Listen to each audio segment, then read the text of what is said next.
whenever I was first doing programming, I was introduced, to my senior dev, or like my lead dev, also my boss at the time, because it was a small dev company.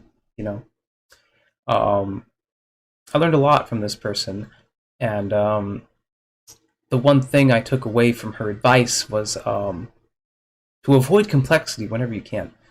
And this has been reiterated throughout college too. Like my C developer, he was very enthralled with the theoretical data concepts with C, but he had to teach such things in at a very small amount of time. So he was trying really hard, but not everyone could understand what he was talking about whenever he gave his lectures, right? But one of the things he did give, as an older developer, was his advice: be slow to adopt new technology. Wait for the price to come down, then worry about it.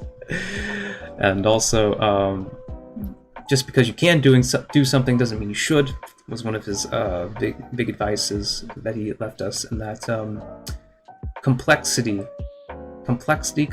is the number one problem that we're all trying to solve. And we want to eliminate complexity as much as we can and have as performant code as much as we can. Unfortunately, we cannot necessarily have both all the time, but we do try.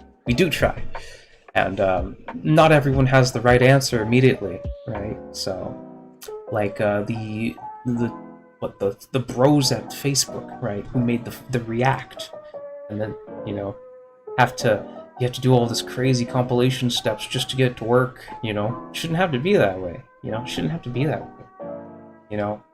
And everyone was getting all, disillusioned because, web development's so complicated now. Yeah, it's complicated because people made it complicated.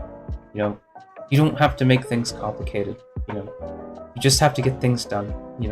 And that's what being business is all about. Even though businesses say they're all about getting features out, they pick the worst technologies. One of them being React, and then there's such a high demand for it because there's so many have been fooled into it to start supporting that architecture, and so many people are willing to do it that it pays really well, because there's just so much work to do for that piece of crap that is running everywhere. So, and that's just the reality of it. But